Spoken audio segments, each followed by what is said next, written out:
Hello my dear students, आप लोगों का अनु उच्च स्टडी जोन में स्वागत है। बच्चों, हम लोग जो है कि क्लास 12th की जो टॉपिक है उसको स्टार्ट कर चुके हैं। ठीक है, पिछले लेक्चर में हम लोगों ने बात करी थी टाइप्स ऑफ चार्जेस। ठीक है, आवेश के कितने प्रकार होते हैं, ठीक है, इसके बारे में भी बात करी थी। और हम लोगों ने स्टार्ट किया था बेटा जो प्रॉपर्टीज़ होती हैं आवेश की, ठीक है, उसके बारे में हम लोगों ने डिस्कशन किया था। ठीक, तो जिन बच्चों ने प्रीवियस वीडियोस देखी हैं वो हमें साथ ही साथ आंसर करते चलेंगे कमेंट बॉक्स में। ठीक है, बाकी बच्चों जिन लोगों ने नहीं देखा है प्रीवियस वीडियो को देख लीजिए। ठीक है, ताकि आज जिस चैप्टर को मैं आगे कंटिन्यू करूँ इस टॉपिक को, तो आप लोगों को बेहतर तरीके से समझ में आए। ठीक है बच्चों, इससे पहले सब लोग अब जो है कि अनूप स्टडी जोन चैनल को फटाफट सब्सक्राइब कर लीजिए और अपने दोस्तों के साथ शेयर कर लीजिए। ठीक है बच्चे, क्लासेस आपकी बाइलिंगुअल होंगी, हिंदी में भी चलेंगे, इंग्लिश में भी चलेंगी, तो आप लोगों को बिल्कुल टेंशन लेने की ज़रूरत नहीं है। जो बच्चे यूपी बोर्ड के हैं वो भी क्लास को ज्वाइन कर सकते हैं, जो बच्चे सीबीएसई बोर्ड और आईसीएसई बोर्ड की क्लासेस लेते हैं वो भी यहाँ पर पढ़ सकते हैं। ठीक है, क्योंकि दोनों लैंग्वेज में हम बात करेंगे। तो चलिए बच्चे, आज हम लोग जो टॉपिक ऑलरेडी पिछले वीडियो में स्टार्ट कर चुके थे कि हम जो विद्युत आवेश और क्षेत्र में बात कर रहे थे प्रॉपर्टीज़ की, किसकी, आवेश की प्रॉपर्टीज़ की। ठीक है, तो उसी को हम कंटिन्यू करते हैं जिसमें हम लोगों ने एक चीज़ पढ़ रखी थी ऑलरेडी। तो आप लोग मुझे फटाफट कमेंट बॉक्स में आंसर बताइए कि जो आप लोगों ने पिछले वीडियो में पढ़ा था प्रॉपर्टीज़ के बारे में, उस किस प्रॉपर्टी को हम ऑलरेडी डिस्कस कर चुके हैं। ठीक है बच्चे, तब तक हम आगे बढ़ते हैं। बात कर रहे थे हम लोग basic properties of properties of charge, basic property of charges. ठीक है, मतलब बेटा, मतलब आवेश के गुण धर्म, किसकी बात कर रहे हैं, आवेश के गुण धर्म की बात कर रहे हैं हम। ठीक है, आवेश के गुण धर्म की बात कर रहे हैं, कुछ मूलभूत गुण धर्म के। ठीक है बेटा, अगर मैं बात कर रही हूँ बेसिक या मूलभूत, ठीक है, तो हमने बात करी थी कि बेसिक्स या फिर जब हम किसी भी पदार्थ के मूलभूत की बात कर रहे होते हैं, इसका मतलब हम उसके उस पॉइंट की बात कर रहे होते हैं बेटा जो हम कभी चेंज कर ही नहीं सकते, उसमें हम किसी भी तरीके का कोई भी बदलाव नहीं कर सकते, वो अपने आप में यूनिक है। हालांकि हमने एक जो प्रॉपर्टी है, एक जो इसका गुणधर्म है बेटा, उसके बारे में बात करी थी। बात क्या करी थी कि जो हमारा चार्ज होता है, जो हमारा आवेश होता है बेटा, वो हमेशा कैसा होता है, संरक्षित होता है। ठीक है, आवेश कैसा होता है, हमारा संरक्षित होता है, मतलब चार्ज ऑलवेज बी कंजर्व्ड। ठीक, मतलब हम ये कह सकते हैं कि उसमें जब हमने बात करी थी बेटा तो कहा था कि जो हमारा चार्ज होता है, जो हमारा आवेश होता है, आवेश को ना ही तो हम कभी इसको बना सकते हैं, मतलब पैदा कर सकते हैं, और ना ही कभी हमारा आवेश नष्ट किया जा सकता है। ये इसकी प्रॉपर्टी है, किसकी, चार्ज की। ठीक है, मतलब ये एक तरीके का गुणधर्म है हमारे आवेश का। तो अगर आपके एग्जाम में क्वेश्चन आता है तो आप उसको हिंदी और इंग्लिश दोनों तरीके से लिख सकते हैं। फिलहाल आज हम जो स्टार्ट करेंगे इसके अगले गुणधर्म के बारे में। अगले गुणधर्म की बात करें बेटा तो एक चीज़ आप लोग हमेशा ध्यान रखना कि जो हमारा आवेश होता है ना बच्चे, जो आवेश होता है ये किसी पदार्थ पे परिवर्तित नहीं होता है। मतलब ऐसा नहीं हम कह सकते कि सपोज करिए कि ये हमारा दो वस्तु है कोई, ठीक है ना, दो वस्तु अलग अलग है। मान लो कि वस्तु हमारा 1 है, ठीक है, वस्तु हमारा जो है 1 है, ठीक, ये ठीक, दूसरा वस्तु है बेटा ये, ठीक है, किसी भी चीज़ का बना है, ठीक है, किसी भी चीज़ का बना है हमारा वस्तु 2, ठीक है, यहाँ पे ये ऑब्जेक्ट है, कोई ऑब्जेक्ट है। ठीक है मेरे बच्चों, अब देखो क्या है बेटा, अगर यहाँ पे जितना आवेश है ना बेटा, यहाँ पे जितना आपका आवेश होता है, ठीक है, ये आवेश और ये आवेश दोनों वस्तु पे क्या होता है, सेम होता है। कैसा होता है बेटा, एक जैसा होता है, सेम होता है। ऐसा नहीं है कि कोई आवेश यहाँ पे है तो वो दूसरे वस्तु पे जाकर के परिवर्तित हो जाता है, नहीं, बिल्कुल नहीं। जो चार्ज आपका यहाँ है दूसरी जगह भी बेटा वो चार्ज आपका क्या रहेगा, सेम रहेगा। मतलब चार्ज आपका चेंज नहीं होता है ऑब्जेक्ट के लिए। ठीक है, मतलब हम ये कह सकते हैं कि जो हमारा आवेश है बेटा ये वस्तु पर परिवर्तित नहीं होता है। बात समझ में आ गई। तो अगली प्रॉपर्टी में आप लोग नंबर डाल लीजिए 2। ठीक है, एक प्रॉपर्टी हम लोग ऑलरेडी कर चुके हैं, हैं तो इसकी दूसरी प्रॉपर्टी में नंबर डालेंगे आप 2 और नंबर डाल करके आप हिंदी और इंग्लिश में जिस तरीके से मैं आप लोगों को परिभाषित कर रही हूँ, डेफिनेशन लिखवा रही हूँ, बिल्कुल आप अपना आंसर वैसे ही लिखेंगे एग्ज़ाम के लिए भी। ठीक है, मैं आप लोगों के बच्चे एग्ज़ाम पॉइंट ऑफ व्यू से ही बिल्कुल पढ़ा रही हूँ और आपकी थ्योरी भी इसी तरीके से करवा रही हूँ। चलिए, तो अगर हम इसके प्रॉपर्टीज़ की बात करेंगे, अगर बेटा आप लोगों से ये आ जाता है कि आपको आवेश के गुणधर्म के बारे में बात करनी है, तो जितनी चीज़ें मैंने आप लोगों को बताई है बेटा, इसी तरीके से आपको एग्ज़ाम में पूरे थ्योरी में, हिंदी वाले हिंदी में लिखेंगे, इंग्लिश वाले इंग्लिश में लिखेंगे। ठीक है, जैसे मैंने बताया है उसी तरीके से आप लोगों को लिखना है। तो चलिए, अगला पॉइंट हमने क्या कहा कि जो हमारा आवेश होता है बेटा, ये क्या होता है कि हमारा आवेश जो है वस्तु पर परिवर्तित नहीं होता, मतलब आवेश हर जगह सेम होता है, किसी वस्तु पर निर्धारित नहीं होता है कि इस वस्तु पे अलग है तो दूसरे वस्तु पे अलग होगा। Is that clear to you? चलिए, परिभाषा लिखिए सब लोग भाई मिल करके कि किसी वस्तु पर आवेश परिवर्तित नहीं होता है। ठीक है, किसी वस्तु पर आवेश, किसी वस्तु पर आवेश परिवर्तित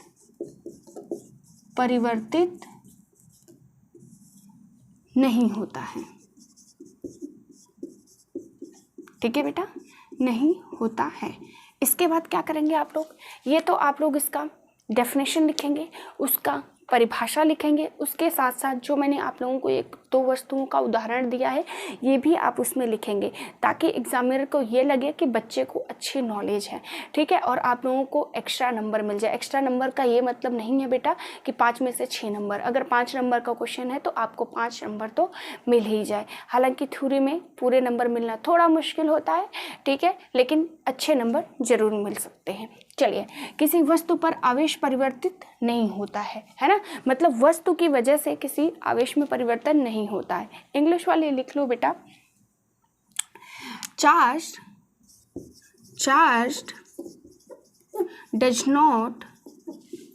does not changed at object। ठीक है, मतलब charge does not change at object, मतलब एक ऑब्जेक्ट से दूसरे ऑब्जेक्ट पे चार्ज में कोई बदलाव नहीं होता है, कोई चेंज नहीं होता है।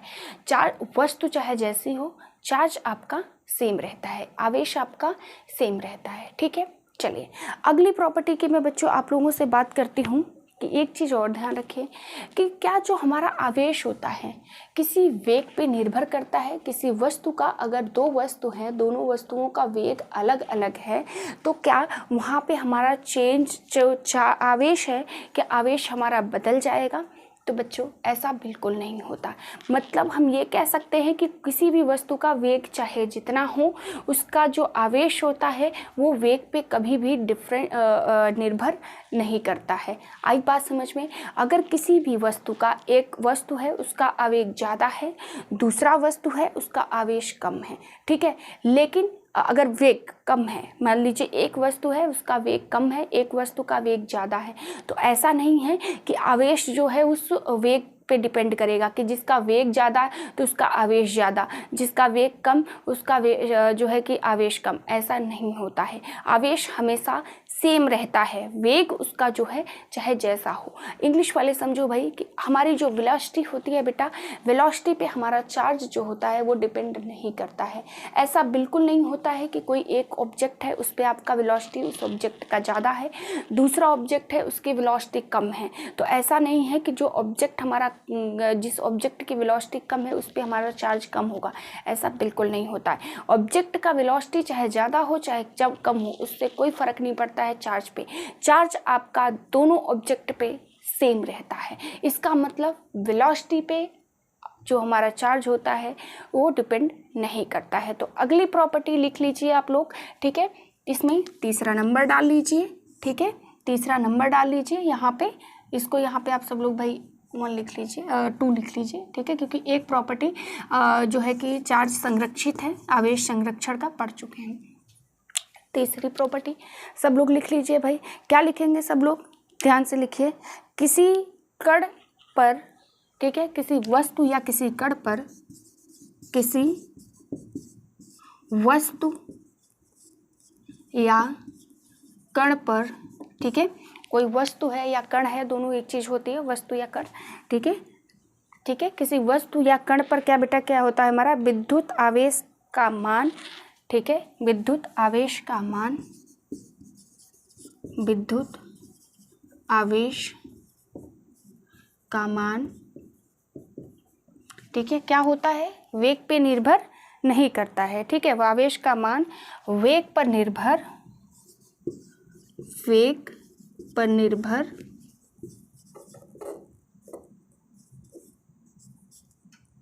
वेग पर निर्भर नहीं करता है, वेग पर निर्भर नहीं करता है, ठीक। तो मतलब किसी वस्तु या कण पे जो विद्युत आवेश होता है उसका मान कभी भी हमारे वेग पे निर्भर नहीं करता है। ये बात आप लोगों की समझने की हुई। और एग्जाम में अगर प्रॉपर्टी आती है, गुणधर्म आता है, तो ऐसे ही आप आंसर को लिखेंगे। इंग्लिश वाले लिखो, ठीक है। वेलोसिटी ऑफ ऑब्जेक्ट, या फिर ये लिखो charge of object does not depends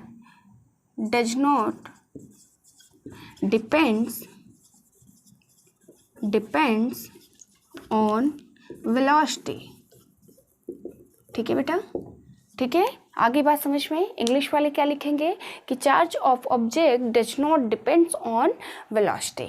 आगे बात समझ में बेटा। हिंदी वाले लिखेंगे किसी वस्तु या कण पे जो विद्युत आवेश होता है या फिर कह लो इलेक्ट्रिक चार्ज होता है, वो उसका मान किस पे निर्भर नहीं करता है, तो वेग पे निर्भर नहीं करता है।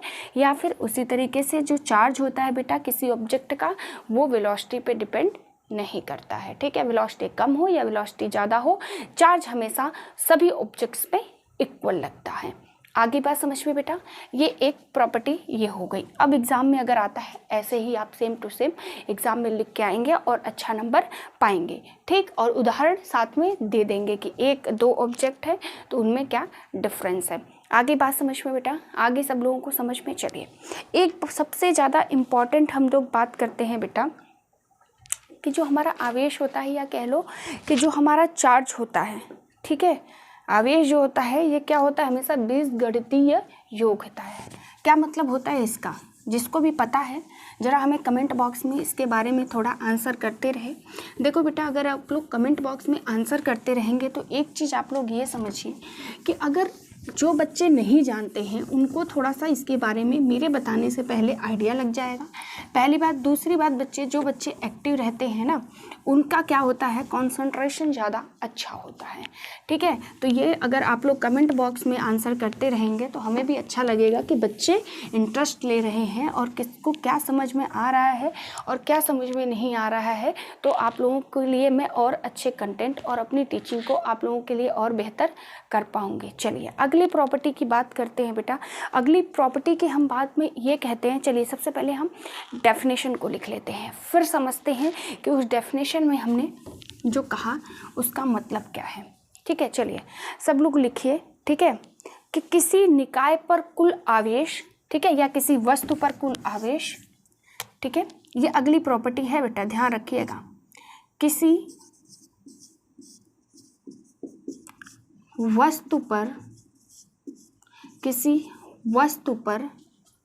ठीक है, किसी वस्तु पर कुल आवेश, ठीक है, कुल आवेश क्या हो गया बेटा, किसी वस्तु पर कुल आवेश जो होता है ना बेटा, किसी वस्तु पर कुल आवेश का मान, उसमें उपस्थित आवेश का मान, उसमें उपस्थित, ठीक है, उसमें उपस्थित, ठीक, सभी आवेशों के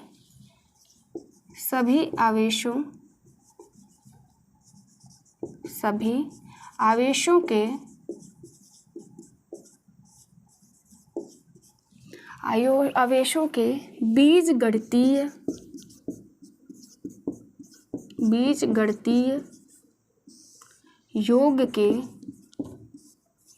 योग के बराबर होता है। ठीक है बेटा, ठीक है। अभी इसके हम डेफिनेशन को समझेंगे कि इस वर्ड का मतलब क्या है। ठीक है, पहले आप लोग इसका जो है कि परिभाषा लिख लीजिए। तो हमने बात करी कि किसी निकाय पर या फिर कह लो किसी वस्तु पर कुल आवेश का मान उसमें उपस्थित सभी आवेशों के बीजगणितीय योग के बराबर होता है। किसके बराबर होता है बेटा? तो बीजगणितीय योग के बराबर होता है। ये टर्म बड़ा इम्पॉर्टेंट है। हालांकि एग्जाम में डेफिनेशन आप पूरा प्रॉपर इस तरीके से लिखेंगे, इस टर्म को कैसे डिफाइन करते हैं वो हम समझेंगे। फिलहाल इंग्लिश वाले आगे लिख लीजिए। ठीक है, कि net charge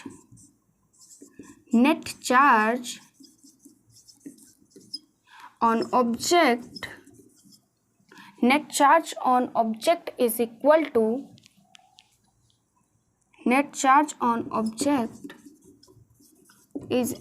to what is equal to total charge additive. ठीक है, एडिटिव क्या होता है बेटा? एक चीज़ और ध्यान रखना कि एडिटिव नेचर का होता है। ठीक है, ये मतलब पूरा टोटल जो चार्ज होता है कैसा होता है? एडिटिव। तो net charge on the object is equal to additive, या तो इसको इस तरीके से लिख लीजिए सिंपल लैंग्वेज में, ज़्यादा अच्छा रहेगा। ठीक है, ज़्यादा एक अच्छा रहेगा कि charges are always additive in nature. ठीक है, एडिटिव इन नेचर। इंग्लिश वाले सिर्फ इतना लिखो। अब पाइए, ठीक है, कि जो चार्जेस होते हैं वो ऑलवेज कैसे होते हैं बेटा? तो ऑलवेज एडिटिव इन नेचर। अब इस एडिटिव का क्या मतलब है अभी हम समझेंगे। ठीक है, यहाँ तो बेटा हम लोगों ने बात कर ली कि जो हमारा आवेश है जब उसकी हम आगे की बात करते हैं तो सबसे इम्पॉर्टेंट हमारी प्रॉपर्टी के गुणधर्म की जो बात करते हैं बेटा, ये ध्यान रखना इंग्लिश वाले कि ये एडिटिव नेचर में होते हैं, और हिंदी वाले याद रखेंगे कि बीजगणितीय योग की बात करते हैं। अब ये बेटा इस टर्म का मतलब क्या है? देखो, ये तो हमने परिभाषा बात करी। अब मैं जो आप लोगों को उदाहरण देने जा रही हूँ, इससे आप लोगों को खुद ब खुद समझ में आ जाएगा कि मैम ये डेफिनेशन आपने लिखवाई क्यों है। तो अगर मैं ये डेफिनेशन नहीं भी लिखवाऊँ तो आप आंसर कर लेंगे। देखिए, एग्जाम्पल के लिए या फिर उदाहरण के लिए बात करिए। ठीक है, उदाहरण या फिर एग्जाम्पल। ठीक, अब एक चीज़ देखो बेटा, सपोज करो कि एक आपका निकाय या फिर कह लो एक टोटल आपका ऑब्जेक्ट है। टोटल ऑब्जेक्ट क्या है बेटा आप लोगों का? उदाहरण, इधर को देख लो, यहाँ पे हम उदाहरण की बात कर रहे हैं। ठीक है, एग्जाम्पल की बात कर रहे हैं। ठीक, चलो अब सपोज करो ये आपका एक ऑब्जेक्ट है। क्या है बेटा? ये ऑब्जेक्ट है। इस पे आप लोगों का जो चार्ज है, जो आवेश है, कितना है? मान लो कि +2 कूलम +5 कूलम। ठीक, और इसके बाद -1 कूलम। ठीक है, ये एक बात रखना, कूलम क्यों भाई? क्योंकि हमने पढ़ा था कि जो हमारा चार्ज होता है, जो हमारा आवेश होता है, उसकी एसआई यूनिट क्या होती है? कूलम होती है। ठीक है, अब देखो यहाँ पे बेटा मैं आप लोगों से पूछूंगी कि नेट चार्ज या फिर कुल आवेश। क्या बेटा? कुल आवेश। नेट चार्ज या कुल आवेश की जब मैं बात करती हूँ तो मैं क्या करूँगी बेटा? कुछ नहीं करना है, इन सबको आपको क्या कर देना है? जोड़ देना है। ये जो अंदर जितने भी कूलम चार्जेस आपको दे रखे हैं, जितने भी आवेश हैं, सारे आवेश को आप क्या कर देंगे? जोड़ देंगे, घटाएंगे नहीं, ये ध्यान रखना। ठीक, इसीलिए इसका नाम एडिटिव है, जोड़ है। ठीक, तो क्या कर देंगे भाई? हमारा प्लस का 2c प्लस का 5c प्लस का -1c। आई बात समझ में?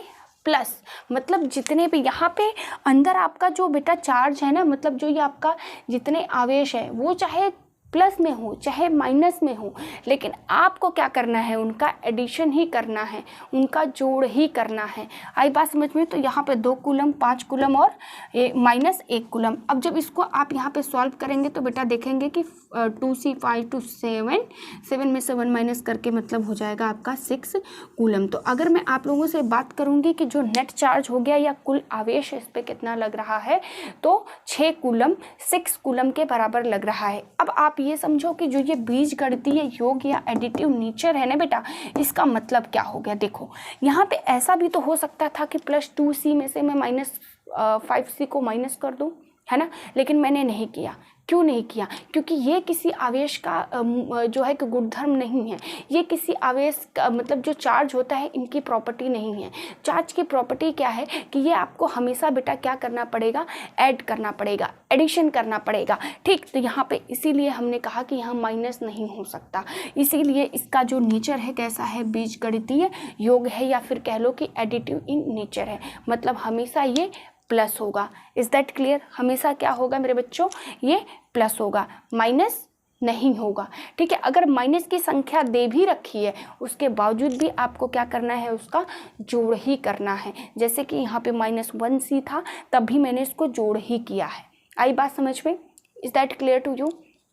आई होप बच्चों ये वाली चीज़ आप लोगों को पूरा कंप्लीट समझ में आ गया होगा। तो इसको इस तरीके से लिख दिए कि Q = 6 है, क्योंकि Q क्या है, पूरा टोटल आपका नेट चार्ज है। ठीक है, हम पूरे टोटल चार्ज की बात कर रहे हैं। नेट चार्ज हमारा क्या हो गया बेटा, तो नेट चार्ज हमारा जो है वो कितना हो गया, Q हो गया। बात समझ में आ गई? क्लियर हो गया आप लोगों को? चलिए आगे बेटा एक सबसे इम्पॉर्टेंट हम बात करने जा रहे हैं प्रॉपर्टी की, क्वांटाइजेशन।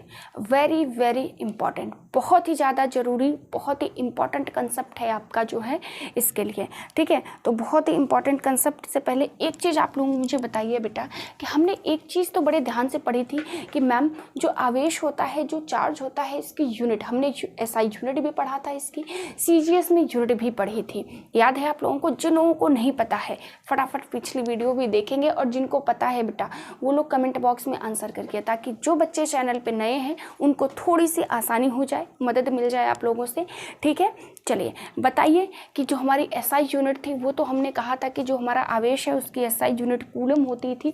ठीक है, लेकिन इसकी जो CGS यूनिट थी हमने उसके बारे में भी बात करी थी। तो फटाफट कमेंट बॉक्स में आंसर आप लोग लिखिए कि इसकी जो SI यूनिट CGS में जो यूनिट हमने पढ़ी थी वो क्या थी। किसकी CGS यूनिट? हमारे आवेश की, चार्ज की CGS यूनिट।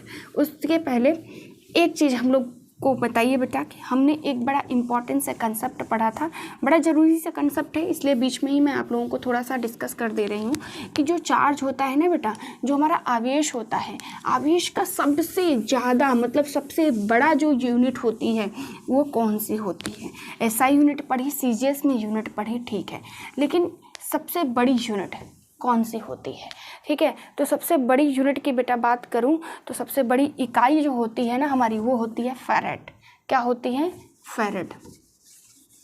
ठीक है, आवेश की सबसे बड़ी यूनिट इकाई जो होती है फैरेड। ठीक है, फैरेड। अब बात होती है बेटा एक फैरेड में कितने जो है कि कूलम्स होते हैं, तो आप लिखेंगे 96500 कूलम्स। ठीक है, क्या लिखेंगे? 96500 कूलम। ठीक, 1 फैरेड में कितने कूलम? 96500 कूलम। कितने कूलम? 96500 कूलम। आगे बात समझ में मेरे बच्चों? ठीक है बेटा, आप लोगों को ये चीज़ क्लियर होगी। अब एक चीज़ ध्यान रखें कि जो ये बेटा फैरेड होता है ना, ये क्या होती है? चार्ज की, आवेश की सबसे बड़ी इकाई, सबसे बड़ी इकाई।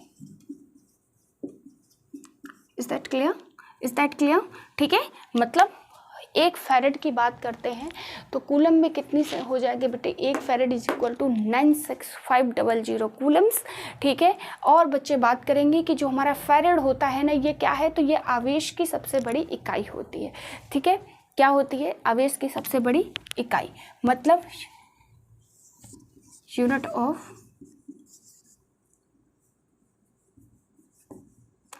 Of charge. Unit of charge. Is that clear? Unit of charge, ठीक है, सबसे बड़ी यूनिट ऑफ चार्ज, ठीक है। तो जो फैरेड होता है ये थोड़ा सा इंपॉर्टेंट है। देखो बच्चे, जब मैं आप लोगों को सारी चीज़ें कंसेप्ट पढ़ा रही हूँ ना, तो मैं आप लोगों का बेसिक्स के साथ क्लियर करते हुए चल रही हूँ, ताकि आप बोर्ड के एग्जाम में भी बहुत अच्छे नंबर लेकर के आए और आगे फर्दर एग्जाम्स के लिए भी आपका माइंड प्रिपेयर हो, ठीक है। चलिए, ये थोड़ा सा इंपॉर्टेंट था तो मुझे लगा मैं आप लोगों को डिस्कस करूँ। चलिए अगली बेटा हम गुणधर्म की बात करते हैं, आवेश की क्वांटाइजेशन के बारे में। तो क्वांटाइजेशन के बारे में क्या आप लोग कुछ जानते हैं? अगर जानते हैं बेटा तो हमें आप लोग जो है कि आंसर कीजिए कि जो क्वांटाइजेशन होता है वो क्या होता है। इस क्वांटाइजेशन वर्ड का मतलब ही क्या होता है, इतना ही बेटा आप लोग मुझे बताइए। फिर हम लोग डिस्कस करते हैं कि जो हमारा आवेश है, ठीक है, आवेश का जो क्वांटमीकरण है ये क्या होता है। जिन जिन बच्चों को थोड़ा बहुत भी आइडिया है बच्चे, अगर आप लोगों को गलत ही आता है तो आप लोग गलत भी आंसर कर दीजिए, कोई दिक्कत नहीं है, लेकिन आंसर ज़रूर करिए, ठीक है। वो आप लोगों के लिए साथ साथ जो बच्चे नए हैं या जिन बच्चों को आइडिया नहीं है उनके लिए भी थोड़ा इम्पॉर्टेंट हो जाता है और उनके लिए भी थोड़ा मदद हो जाती है, ठीक है। तो ये बहुत ही इम्पॉर्टेंट प्रॉपर्टी है, क्योंकि बेटा देखो ये जो गुणधर्म है ना, ये सिर्फ क्वेश्चन में ऐसा भी आ सकता है कि आप लोग जो है कि आवेश के गुणधर्म की बात कीजिए, ठीक है। जब आवेश की हम गुणधर्म की बात करते हैं तो हमने इतने सारे गुणधर्म पढ़े, सभी लिख सकते हैं, लेकिन ये जो लास्ट वाली में आप लोगों को गुणधर्म की बात करने जा रही हूँ, प्रॉपर्टी की बात कर रही हूँ ना बेटा, ये तो आप लोगों के एग्जाम में कई बार क्या होगा कि डायरेक्ट बोर्ड एग्जाम में आ जाएगा कि क्वांटाइजेशन या क्वांटमीकरण ऑफ आवेश क्या होता है, ठीक है। आवेश का क्वांटमीकरण क्या होता है आप उसको डिटेल में बताइए। तो ये थोड़ा सा बड़ा है, लेकिन समझ लोगे तो बड़ा आसान हो जाएगा, ठीक है। तो डायरेक्ट ऐसे आता है क्वेश्चन तो आपको आंसर करना ही पड़ेगा, ठीक। चलिए बात करते हैं बेटा किसकी, तो बात करते हैं हम लोग जो है कि क्वांटमीकरण की, आवेश के क्वांटमीकरण की, ठीक है। आवेश का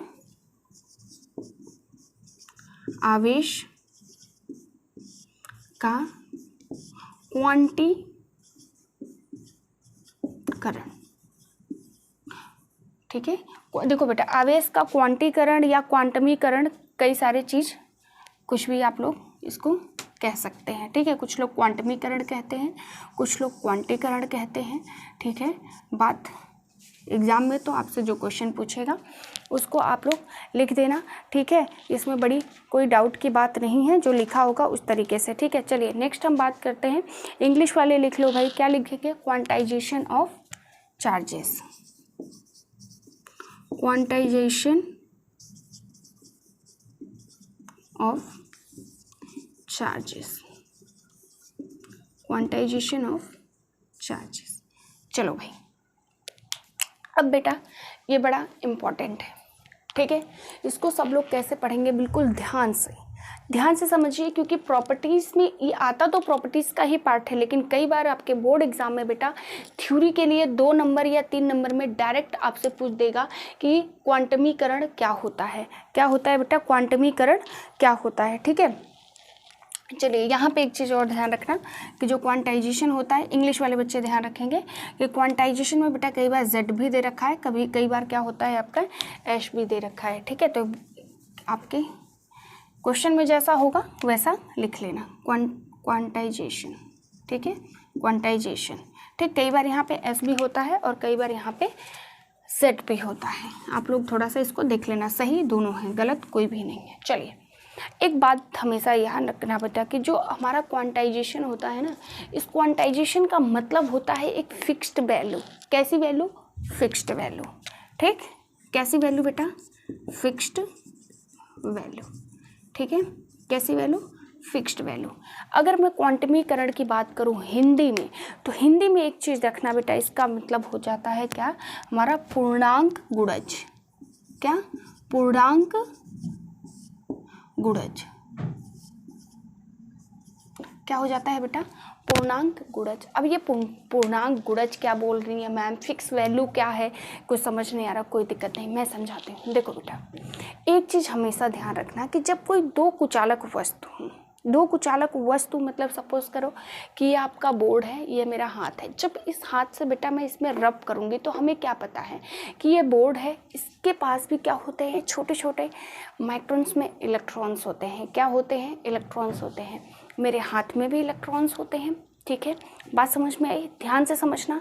अब क्या होगा बेटा कि जब हम एक अपने हाथ को बोर्ड पे इस तरीके से रब करेंगे, रगड़ करेंगे, तो हम क्या देखेंगे कि इस रगड़ की वजह से बेटा जो इलेक्ट्रॉन्स होते हैं ना मेरे हाथ के और इस बोर्ड के आपस में क्या कर देंगे बेटा, एक दूसरे की तरफ स्थानांतरण हो जाएंगे। ठीक है, स्थानांतरण मतलब हो जाएगा कि एक दूसरे की तरफ चेंज हो जाएंगे, मतलब कि ट्रांसफ़र हो जाएंगे। मेरे हाथ के इलेक्ट्रॉन्स मेरे जो है कि बोर्ड पे और बोर्ड के इलेक्ट्रॉन्स मेरे हाथ पे। तो इससे होता क्या है बेटा, इससे एक तरीके का आपका आवेश उत्पन्न होता है। ठीक है, क्या उत्पन्न होता है? आवेश उत्पन्न होता है। ठीक, तो फिर से समझ लीजिए कि जब भी किसी दो कुचालक वस्तु को एक साथ रगड़ किया जाता है तो आपस में जो इलेक्ट्रॉन्स होते हैं ना बेटा वो क्या करते हैं, स्थानांतरण करते हैं, मतलब एक दूसरे में चेंज करते हैं। मतलब हाथ के इलेक्ट्रॉन्स बोर्ड पे और बोर्ड के इलेक्ट्रॉन्स जो है हाथों पे आपस में क्या हो जाता है, स्थानांतरण करते हैं। बात समझ में आगे बेटा। और इस आपस में स्थानांतरण या फिर ये जो ट्रांसफ़र हो रहा है इसकी वजह से क्या होता है बेटा, आवेश उत्पन्न होता है। आई बात समझ में? क्या उत्पन्न होता है? आवेश उत्पन्न होता है। कब? जब इलेक्ट्रॉन्स ट्रांसफ़र होते हैं आपस में। कौन से इलेक्ट्रॉन्स? दो कुचालक वस्तु के, मतलब हमारे हाथ और बोर्ड के। ये बात समझ में आ गई? हमने क्या कहा, जब इलेक्ट्रॉन्स आपस में एक दूसरे से चेंज होते हैं तो क्या होता है बेटा, आवेश उत्पन्न होता है। इंग्लिश वाले समझो बेटा, जब भी हम किसी इंसुलेटेड सरफेस की जब बात कर रहे होते हैं बेटा, तो सपोज करिए आपका ये बोर्ड है और ये हमारा हाथ है। जब एक दूसरे को रब्ड करते हैं तो जो हमारे हाथों के इलेक्ट्रॉन्स हैं और जो हमारे बोर्ड के इलेक्ट्रॉन्स हैं वो एक दूसरे में ट्रांसफ़र होते हैं बेटा। क्या होते हैं? ट्रांसफ़र होते हैं। और इस इलेक्ट्रॉन्स के ट्रांसफ़र की वजह से क्या होता है बच्चे कि हमारा जो है चार्ज जो है वो क्या बनता है, हमारा जो है कि चार्ज बनता है। ठीक है, आगे बात समझ में, या कह लो कि चार्ज हमारा इवॉल्व होता है, जनरेट होता है। ठीक है, मतलब तो क्या होता है कि जब भी हम किसी दो इंसुलेटेड सरफेस को आपस में रब्ड करते हैं बेटा तो दोनों सरफेस के जो इलेक्ट्रॉन्स होते हैं आपस में ट्रांसफ़र होते हैं और उस इलेक्ट्रॉन्स के ट्रांसफ़र होने की वजह से हमारा जो है कि क्या उत्पन्न होता है, तो हमारा चार्ज जनरेट होता है। बात समझ में आ गई? बात समझ में आ गई? ठीक है मैडम, ये बात तो मेरे को समझ में आ गई। अब एक चीज़ बच्चे ध्यान देना कि ये जो मैंने पूर्णांक गुणज लिखा ना उसका क्या मतलब है। तो एक चीज़ ध्यान रखना बेटा कि जब भी किसी भी इलेक्ट्रॉन्स का स्थानांतरण होता है, क्या होता है बेटा, स्थानांतरण होता है ना एक वस्तु से दूसरे वस्तु में, तो होता है क्या बेटा, जो इलेक्ट्रॉन होता है ना वो क्या होता है, आवेश में जो इलेक्ट्रॉन होता है आवेश का पूर्णांक गुणज होता है। पूर्णांक क्या होता है? गुणज होता है। तो एक काम करिए, कुछ पॉइंट्स मैं लिखवा रही हूँ, इसको लिख लीजिए। और ये इसलिए लिखवा रही हूँ ताकि जब आपके थ्योरी क्वेश्चंस बने तो आप इसी तरीके से पॉइंट टू पॉइंट आंसर लिख करके ज़्यादा से ज़्यादा नंबर ले पाएँ। ठीक है, तो चलिए एक चीज़ ध्यान रखिए कि ये चीज़ें क्या हो जाएगा, क्वांटाइजेशन की बात करते हैं बेटा, इसको आप अपने टर्म में लिख लीजिएगा। ठीक है, कि जब किसी दो कुचालक वस्तु को आपस में हम रगड़ते हैं तो उनके इलेक्ट्रॉन्स आपस में क्या होते हैं बेटा, स्थानांतरण होते हैं। और इलेक्ट्रॉन्स के स्थानांतरण होने की वजह से क्या हो जाता है बेटा, आवेश उत्पन्न हो जाता है। ठीक है, आगे बात समझ में, आगे बात समझ में। अब एक ध्यान देना बच्चे कि जो आवेश उत्पन्न होता है ना बेटा उनकी क्वालिटी कैसी होती है, वो आवेश होते किस तरीके के हैं, ये चीज़। तो एक चीज़ याद रखना बेटा कि जो हमारे इलेक्ट्रॉन्स का आदान प्रदान होते हैं वो हमेशा पूर्ण संख्या में होते हैं। ठीक है, पूर्ण संख्या में होते हैं। जैसे आप एग्जांपल सपोज कीजिए कि यहाँ पे ये कोई वस्तु है, इस पे हम सपोज करो कोई इलेक्ट्रॉन्स दे रहे हैं या फिर कह लो कि कोई आवेश है, हमारा क्या है बेटा, आवेश है। ठीक है बेटा, आवेश। अच्छा, उससे पहले थोड़ा सा एक चीज़ ध्यान रखूँ कि एक फॉर्मूला हमने पढ़ा होता है Q = NE, इसको ध्यान रखो। ठीक, अब चलिए इसके बाद इसको समझते हैं फिर इस पे आएंगे, लेकिन इसको एक साथ ध्यान रखें। आवेश में क्या होता है बेटा कि यहाँ पे मान लो कि कोई आवेश जैसे 1 हो गया, इसके साथ हम हमेशा किसका मल्टीप्लिकेशन करते हैं बेटा, इलेक्ट्रॉन्स का। देखिए क्यों, यहाँ पे क्या है, इलेक्ट्रॉन्स। इलेक्ट्रॉन्स की वैल्यू क्या होती है बेटा, तो 1 × 1.6 × 10⁻⁻19 ऑफ कूलम। यही तो इलेक्ट्रॉन्स का चार्ज होता है। जो इलेक्ट्रॉन्स के ऊपर हमारा आवेश होता है बेटा वो कितना होता है, 1.6 × 10⁻⁻19 कूलम होता है। Is that clear? ठीक है। अब ऐसे ही बेटा अगर हमें 2 आवेश चाहिए तो यहाँ पे हम क्या लिखेंगे, 2 × क्या, इलेक्ट्रॉन्स की संख्या। इलेक्ट्रॉन्स की संख्या मतलब 1.6 × 10⁻⁻19 कूलम की बात करते हैं। ऐसे बेटा अगर यहाँ पे 3 कर दें तो फिर बेटा हम क्या करेंगे, 3 × 1.6 × 10⁻⁻19 ऑफ कूलम। ये क्या है बेटा, हमारे इलेक्ट्रॉन्स की संख्या होती है। एक चीज़ आप ध्यान रखो कि यहाँ पे मैंने क्या लिखा है, 1 2 3। मैंने यहाँ पे ऐसा क्यों नहीं लिख दिया कि यहाँ पे 1.5। तो एक चीज़ ध्यान रखना बेटा कि अगर हमने जो ये बात करी ना कि ये क्वांटाइजेशन का मतलब पूर्णांक गुणज जो मैंने कहा, मतलब एक फिक्स्ड प्रॉपर वैल्यू जो कहा, या फिर कह लो कि जो पूर्ण गुणज जो मैंने कहा, इसीलिए कहा। ठीक, क्यों? क्योंकि जब हम क्वांटाइजेशन की बात करते हैं, आवेश के क्वांटमीकरण की बात करते हैं ना बच्चे, तो यहाँ पे ये 1.5 1.6 ये चीज़ कभी नहीं बनती है, ये चीज़ कभी नहीं बनती है। हमेशा ध्यान रखना कि जो हमारा ये क्वांटमीकरण होता है बेटा वो कैसे होता है, तो एक पूर्ण संख्या होती है, मतलब 4 5 एक्सेट्रा सो ऑन। ठीक है, लेकिन यहाँ पे अगर मैं आपसे कह दूँ कि 1.5 3.5 तो भाई एकदम गलत हो जाएगा। क्यों? क्योंकि क्वांटमीकरण जो हम बात कर रहे हैं, इसीलिए हमने कहा कि क्वांटमीकरण का मतलब ही क्या होता है, पूर्णांक गुणज। या पूर्णांक गुणज आप लोगों को नहीं समझ में आ रहा है तो यहाँ पे इसको लिख लो, पूर्ण संख्या। पूर्ण संख्या यही आपका क्या है बेटा, पूर्णांक गुणज हो गया। यही आपका क्या हो गया, पूर्णांक गुणज हो गया। Is that clear? सबको बात समझ में आ गई मेरे बच्चों? सबको बात क्लियर हो गई कि क्वांटाइजेशन में हमने जब बात करी तो क्वांटाइजेशन में हम बात किसकी कर रहे हैं, तो एक पूरे पूर्ण संख्या की बात कर रहे हैं। Is that clear? ठीक है, चलो भाई अब हम बात कर रहे हैं यहाँ पे कि Q = NE। अब ये Q क्या है बेटा, तो ये नेट चार्ज या फिर कह लो कि टोटल आवेश का मतलब टोटल परिणाम, आवेश का परिणाम, आवेश का परिणाम, आवेश का परिणाम, या फिर कह लो कि टोटल चार्ज। ठीक है, टोटल चार्ज हो गया। ठीक है मेरे बच्चों? ठीक, यहाँ पे N की बात करते हैं बच्चे, तो N क्या है, मैंने क्या कहा कि इलेक्ट्रॉन्स के साथ ये संख्या क्या होती है, जो आवेश स्थानांतरण होते हैं, है ना। जब मतलब 2 कुचालक वस्तु आपस में टकराते हैं तो रगड़ की वजह से इलेक्ट्रॉन्स आपस में ट्रांसफ़र होते हैं। तो मतलब कोई आवेश है जो उत्पन्न हो रहा है वो कैसा हो रहा है, स्थानांतरण हो रहा है, एक दूसरे में ट्रांसफर्ड हो रहा है। ठीक है, चलिए तो स्थानांतरित इलेक्ट्रॉनिक्स की संख्या, तो ये क्या है, स्थानांतरित इलेक्ट्रॉनों की संख्या। ठीक है बेटा, ये स्थानांतरित इलेक्ट्रॉनों की संख्या। ठीक, चलिए E क्या है भाई, इलेक्ट्रॉन्स की संख्या, है ना, इलेक्ट्रॉन्स। ठीक, हमारे क्या है, ये इलेक्ट्रॉन्स है। ठीक है, जिसकी वैल्यू क्या हो जाती है, इलेक्ट्रॉन्स की वैल्यू हो जाएगी 1.6 × 10⁻⁻19 कूलम हो जाएगी। Is that clear? ठीक है, 1.6 × 10⁻⁻19 कूलम हो जाती है। इज दैट क्लियर बेटा? अब यहाँ पे देखो कि हमें एग्ज़ाम पॉइंट ऑफ व्यू से समझना क्या है। ठीक, ये सारी चीज़ें तो बच्चे मैंने आप लोगों को समझाने के लिए बताई कि जब भी हम इलेक्ट्रॉन्स के मल्टीप्लाई करते हैं तो वो हमेशा हमारा पूर्ण गुणज होता है, क्योंकि किसकी बात कर रहे हैं हम, क्वांटाइजेशन की बात कर रहे हैं, क्वांटमीकरण की बात कर रहे हैं। ठीक, तो ये चीज़ आप लोगों को क्लियर हो गई कि जो क्वांटमीकरण है ना बेटा, वो आवेश का क्वांटमीकरण कैसे बनता है। ठीक, तो कैसे बनता है? जब किसी दो कुचालक वस्तु को आपस में हम रगड़ते हैं तो उनके इलेक्ट्रॉन्स आपस में एक दूसरे में स्थानांतरित होते हैं, जिसकी वजह से आवेश उत्पन्न होता है। ठीक, दूसरे पॉइंट में आप क्या लिखेंगे कि जो आवेश होता है वो कैसा होता है? पूर्ण गुणज होता है इलेक्ट्रॉन्स का। ठीक, इलेक्ट्रॉन्स का पूर्ण गुणज होता है। इंग्लिश वाले बच्चे लिखेंगे, ठीक है बच्चे, इंग्लिश वाले बच्चे लिखेंगे कि व्हेन टू इंसुलेटेड ऑब्जेक्ट, ठीक है, when two insulated object rubbed together, ठीक है, उन दोनों को जब टुगेदरली मतलब एक साथ आप रब्ड करते हैं तो उनके जो इलेक्ट्रॉन्स होते हैं बेटा आपस में ट्रांसफ़र होते हैं, और इलेक्ट्रॉन्स के ट्रांसफ़र होने की वजह से ही हमारा क्या होता है?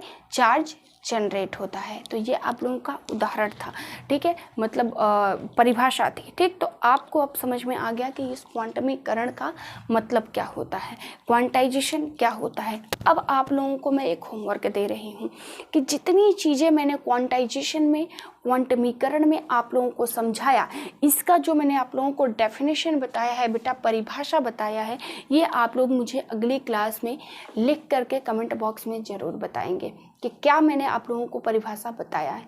ठीक है, ठीक, इसके बाद आगे हम नेक्स्ट क्लास में आप लोगों को इसके डेफिनेशन, इसका जो है परिभाषा प्रॉपरली लिखवा देंगे। लेकिन मेरी कोशिश यही है कि थोड़ी मेहनत आप लोग भी करो, ठीक है, जिससे इससे बच्चे क्या हो जाएगा कि आप लोगों का कंसंट्रेशन बनेगा, प्रॉफिट आप लोगों का ही है। ठीक है, चलिए, ये सारी बातें बता थी हमारी बेसिक, हम जो लोग प्रॉपर्टीज़ पढ़ रहे थे चार्जेस के, आवेश के गुणधर्म की। हालांकि ये आखिरी में मैंने इसलिए बताया क्योंकि सबसे ज़्यादा जरूरी आप लोगों का जो गुणधर्म है बेटा वो यही है। बात समझ में आ गई? इसके जो परिभाषा की बात है हम अगले लेक्चर में बात करेंगे।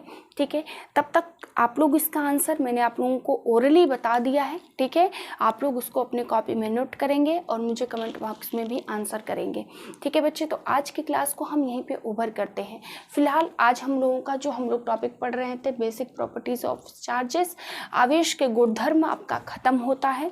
ठीक है, अगले क्लास में हम लोग इसी चैप्टर को स्टार्ट करेंगे, विद्युत आवेश और उसके क्षेत्र, इलेक्ट्रिक चार्जेस और उसके एरिया के बारे में ही बात करेंगे। ठीक है, कूलम्स लॉ के बारे में बात करेंगे। तो अगली क्लास आप लोगों की कूलम्स लॉ पे होने वाली है बेटा, जो बहुत ही इम्पॉर्टेंट है। ठीक है, कोई भी लेक्चर आप लोगों से छूटना नहीं चाहिए। अगर आप लोगों को चीज़ें समझ में आ रही हैं बेटा तो लेक्चर को लाइक कर दीजिए, अपने फ्रेंड्स के साथ शेयर करना बिल्कुल मत भूलिए। ठीक, चैनल को सब्सक्राइब भी कर लीजिए ताकि जब भी नया वीडियो अपलोड हो तो आप तक जरूर पहुँचे। ठीक है बच्चे, तब तक आप लोग अपना ध्यान रखिए, पढ़ाई कीजिए। कोई भी डाउट हो, कोई भी कन्फ्यूजन हो, कमेंट बॉक्स में आंसर कीजिए, क्वेश्चंस लिखिए। आप लोगों को उसका सॉल्यूशंस नेक्स्ट लेक्चर में ज़रूर मिलेगा। Thank you.